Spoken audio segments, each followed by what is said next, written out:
Hi everyone, I'm Melanie. I am back for another quick little session on some of the things that I've talked about in my book, Every Child Can Write.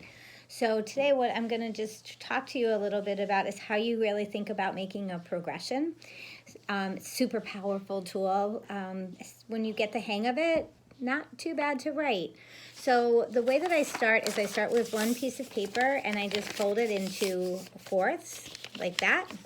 Right? And so I end up with 4 columns. I had this one started because then I can just put in stars going across it, right? Like that's going to end up being my entry level and I can move across those stars. So once I have that, I can go and I can take a look at the standards, right? So I just have them set up here where I go to the core standards. For me, I go to the national core standards. If you have state standards for you or whatever standards you use that by all means.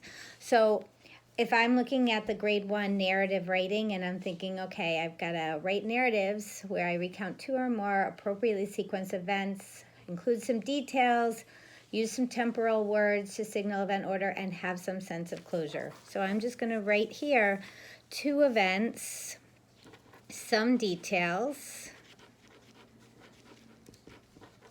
I'm going to put transition words because it's easier for me than temporal words, and sense of closure. Okay, so there's my first grade. Now I can go to second grade and do kind of the same process. And basically what I'm going to do is I'm going to do that right across, just jotting down the concepts of each of those stories, right? So I'm going to go ahead and do that. We're going to just so I'm back and I have this chart filled out, right? And what I've done is I've just sat with the standards and I've studied how the standards change as I go from first grade to second grade to third grade to fourth grade. I've pretty much put those in kid words. So for example, instead of writing and copying exactly the standards, I've said, for this 3-starred one, I've got a situation where I have a situation I'm establishing an event sequence. I have talk, action, thoughts and feelings, and transition words, and a sense of closure, right? And what I'm noticing is that really changes up as I move into the fourth grade lane, in that in fourth grade, I'm really orienting with the situation. I'm using more specific sensory language. I'm really getting into the details of the language, and I'm having some kind of an ending that relates to the sequence of events. So that's how I'm seeing the difference. What I really want to do is notice the difference so that now I can create a story that aligns with each of these 3 lanes.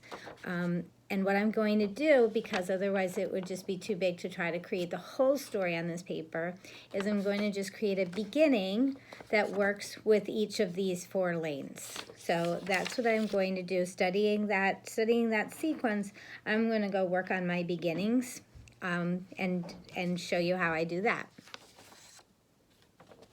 So now coming back to my chart that I've created, I've got my 1-star, 2-star, 3-star, 4-star, kind of the standards that go through it.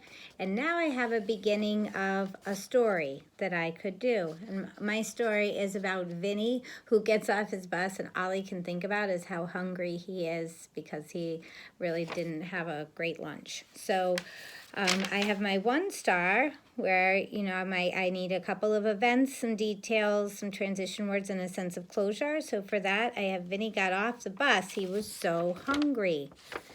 I move it along to, "Hi, Vinny," Mom said. Vinny walked past her as the school bus pulled away. All he could think about was how hungry he was. I move along, right, and I have, "Hi, Vinny," Mom said.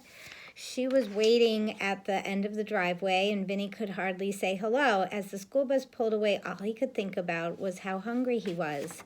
And again, I'm thinking about these standards, and I'm weaving in my thinking, and I'm establishing a situation of there better be some food, right?